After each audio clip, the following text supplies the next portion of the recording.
We've seen some big trucks, but like that is the biggest load we've seen yet.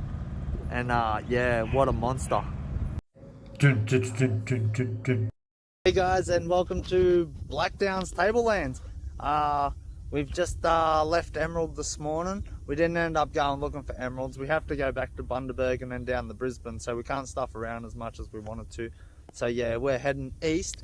Yeah, Blackdown's Tableland. This place is epic. We've just drove the Wombat up this huge mountain. Check this out. Like the road, I can hear a car coming up there. Even the four-wheel drives and the cars are doing like second gear getting up these hills. They're massive.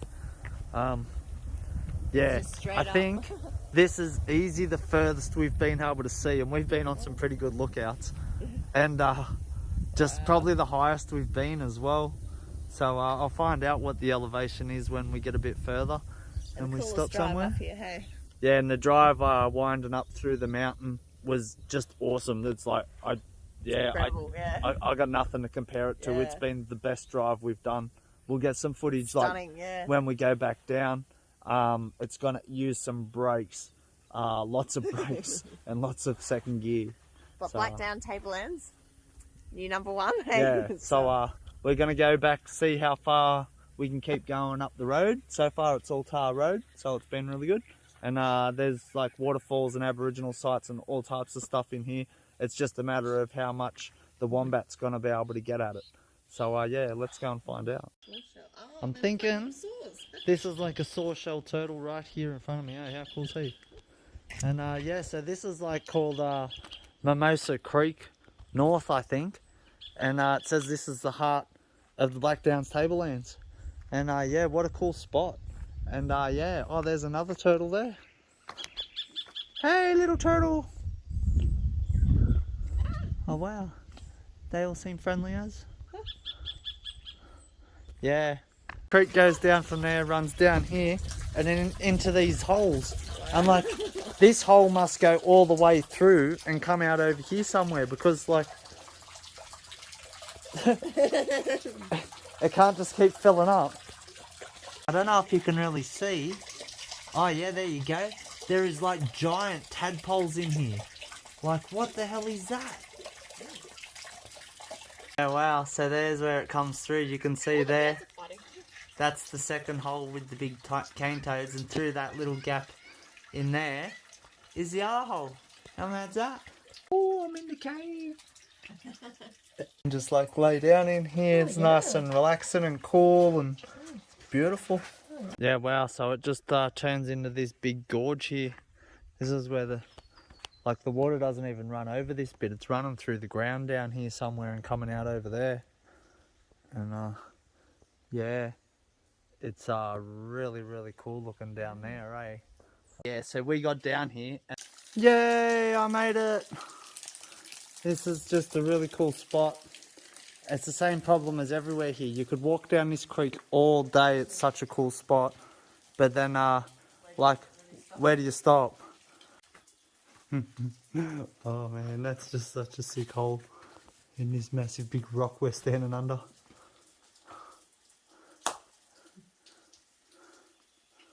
Oh man, imagine if it moved now. Yeah, it's so cool. You can tell like they're all underwater caves connected to each other. You can see that one goes back under the rock this way, and that one goes under the rock that way. This one goes like way down in there somewhere. Like underwater labyrinth.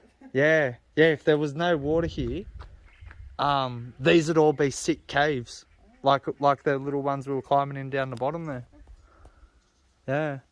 Yeah, how mad's that? Oh, look at the face of that rock too, eh? That's really cool. Check this out. I'm pretty sure that is frog's eggs. Yeah, so you can see all the eggs in there.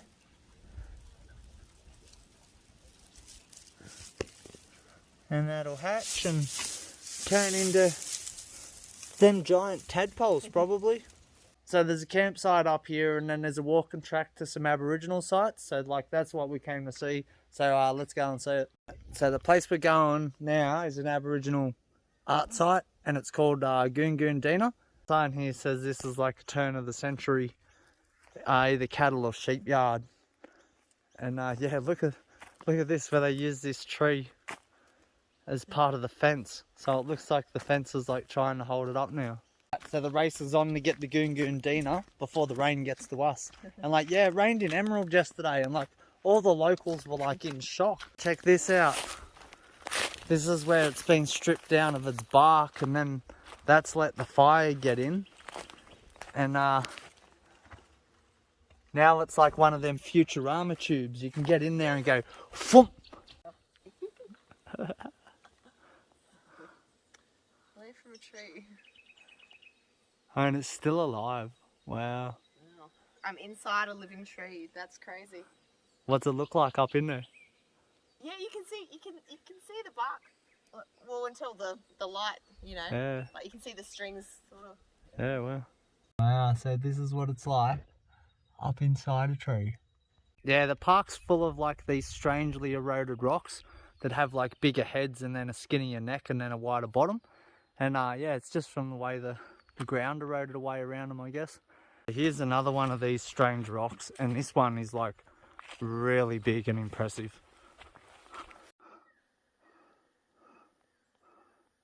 Wow.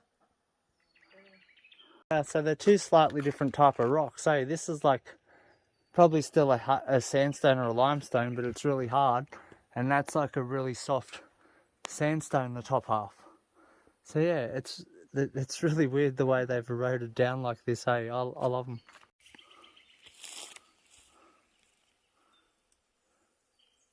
So we made it. Wow, it's so cool when you get to these places. Like, you can just like, I don't know, they feel special, eh? Like, you can tell that like people were here a long, long time ago. Here's some of the prints here.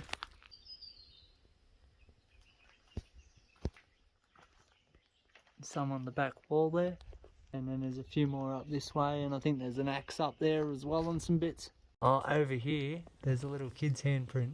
See there? Right there. There's a couple more here. That one there looks like a little one as well on the roof. And I'm not sure if that's a handprint or if that's supposed to be something else.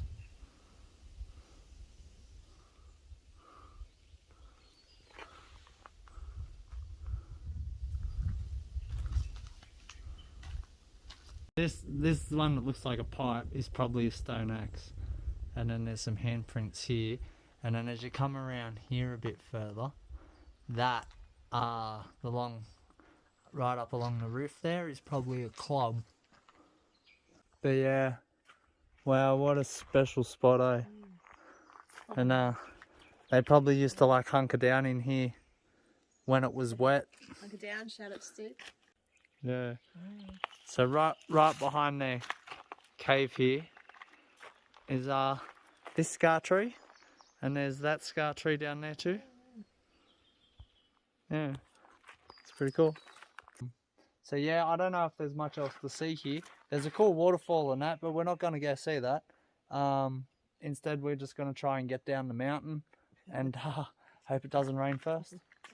Ooh, so we just saw a snake on the track. I didn't get a real great look at it, but it was like a real coppery orangey colour, which was really cool. Yeah, that's about it for Blackdown's Tablelands. There's more to see, but not in the Wombat. So we'll maybe come back in a decade or two and check that again. Yeah, but so for the moment, we've just got this epic drive to get back to the highway now. Check this out. And then up the hill. There's some really epic bits in this road, so I'll get Sarah to film some of it. But yeah, for the most part, we're crawling up here in first gear. Oh, and I stalled it. The bull, he's like scarred up and wild as looking.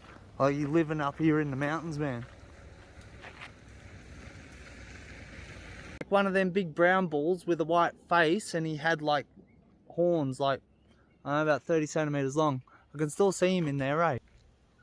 Moo! There he is.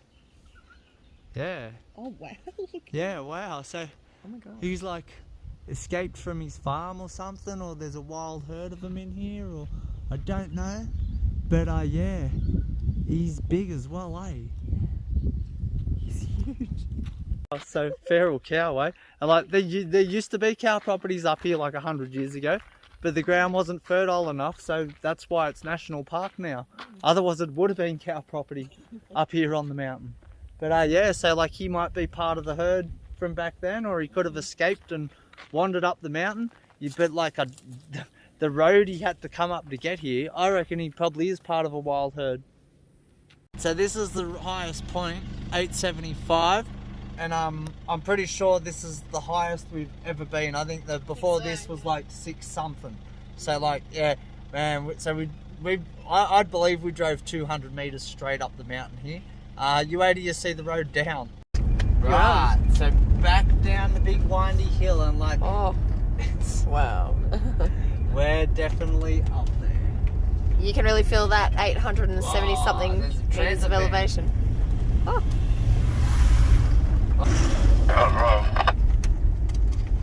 Yeah, watch out for like feral cows when you go over the ridge bed. For these cows, south end of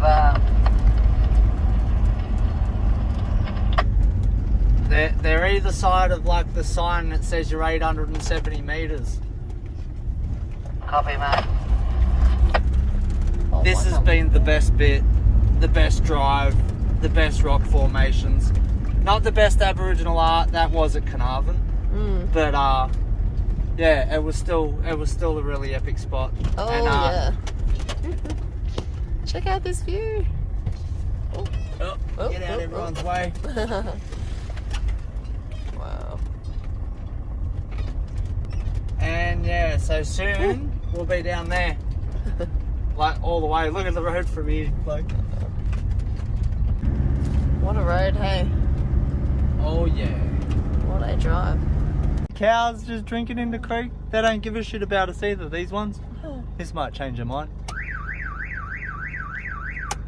No, don't care.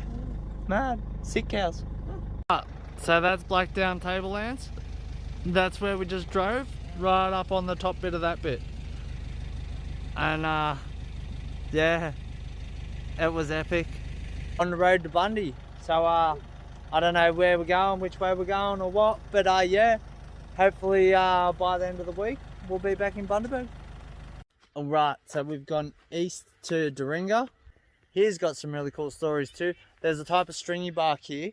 This stringy bark only grows in the town, like actually in the town at Doringa. And yeah, it's like really significant to the Aboriginal people around here and stuff. And yeah, hopefully tomorrow we will tell you more about that and have a look around Doringa and see where else we go. Bye. So we're not sure where the information centre actually is, but we're not it, and it's not in the park here. So we go try over there.